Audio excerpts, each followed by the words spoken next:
Welcome back to the Bryan Devore Connection. I'm your host, Bryan Devore. Medicare, very important topic, and when someone says the word Medicare, a lot of times people run screaming for the hills because they don't understand it, they don't know what it means, but they know they need it. So I wanted to have someone come on to talk about Medicare and the three biggest mistakes people make when it comes to Medicare. So who better to talk about that than my friend Susanne Romo with Susanne Romo Insurance. How are you doing? I am very good. Thank you so much for letting me be here, Bryan. Today. My pleasure. I'm so glad you're here because, as we talked about, there's so many misconceptions about Medicare, and if people don't do it right at the right time, etc., it could be really backfiring for them. Yes. So I wanted you to talk about that, but first talk about you. Okay. How did you get into the world of Medicare? Well, I kind of fell into insurance way back when in 1987.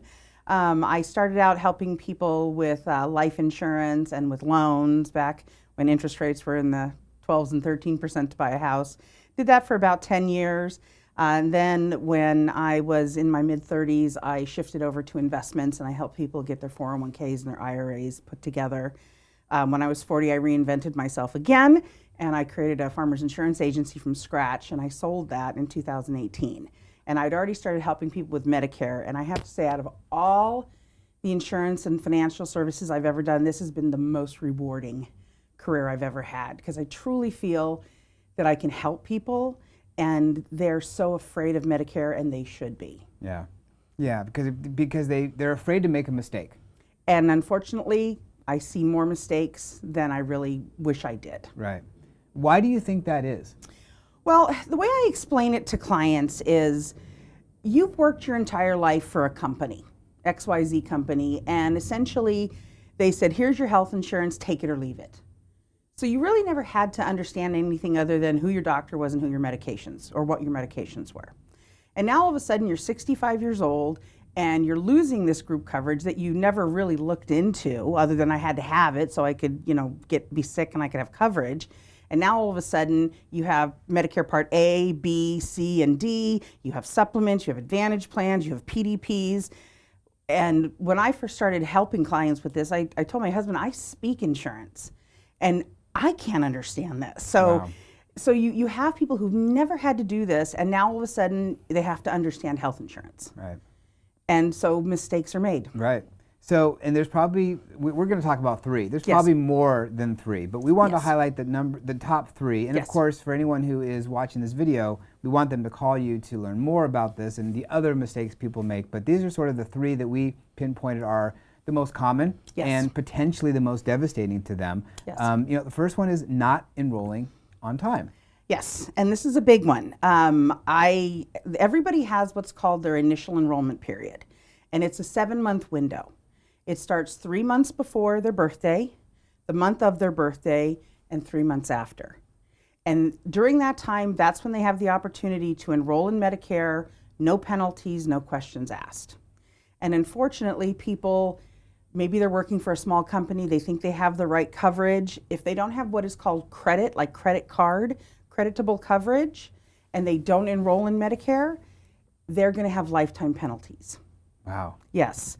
And there's also a tricky thing where if you're going to work past 65, you still need to enroll in Medicare, but only Part A as in apple, not B as in boy.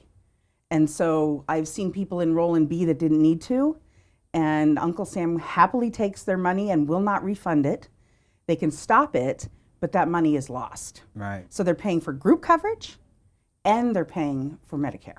And so to reiterate, Medicare is something you have to enroll in. It's not an option, and you can get penalized for not doing it. So if you miss that window, Yep. you're kind of, in a problem situation. Yes, and if you've retired and you're 65 and you're no longer working and you miss that enrollment window, you have no insurance.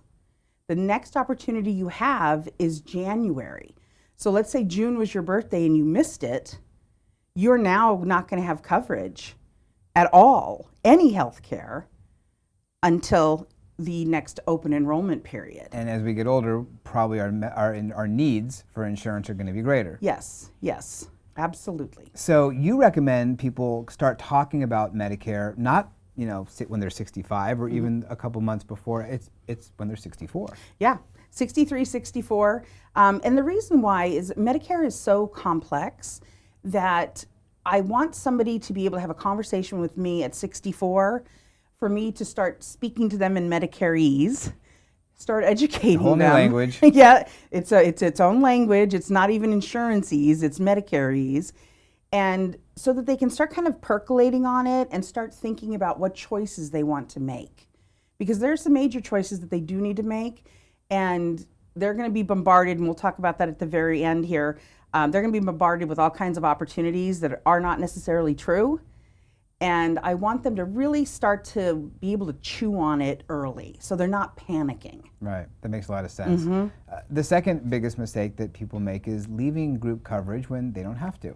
Yes, and this is a biggie. If you have group coverage, let's say you're working for, like, for example, my husband worked for the city of Los Angeles, and so he has group retiree benefits, which include a health insurance. So he has a health insurance plan through his group coverage. If I were to take him out of that group coverage and move him to an individual plan, number one, it could affect all of the rest of his retirement benefits. Number two, chances are this plan is going to be more expensive than his group plan. Number three, he cannot go back. And number four, let's say, for example, in real life, my husband's older than I am. If he disconnects when he's 65 from his group plan, I lose my health insurance coverage. Ah, okay. And so usually I'm talking to people and saying, let me explain to you why you really don't want to do business with me, but you really want to stay put. Yeah. You know, and that's the way my philosophy is I'm going to give you enough education so you can make the best decision for yourself.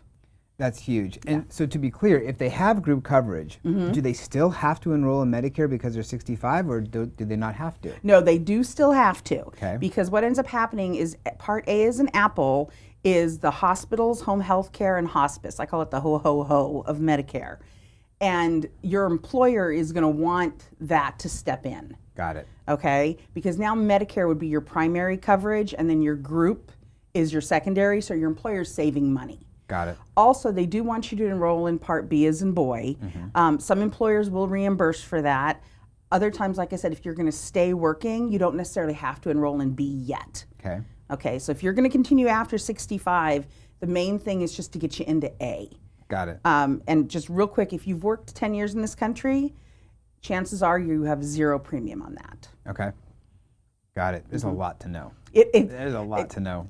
Like I said, when I first started doing this, I told my husband, I don't know how anybody understands this.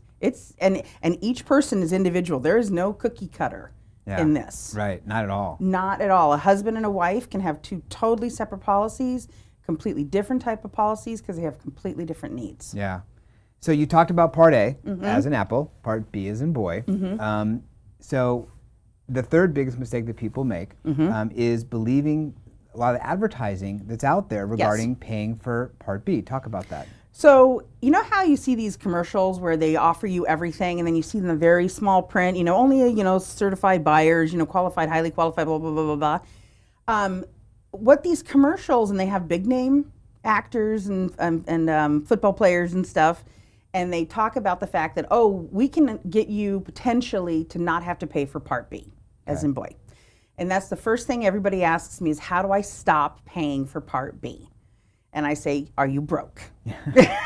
That's pretty much it. Okay. And what I explain to people is these commercials are enticements.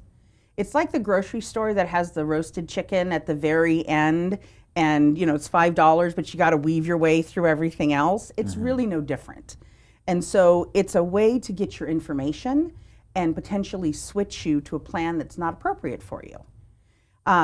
B as in boy, if you don't sign up for it, there are lifetime penalties, okay?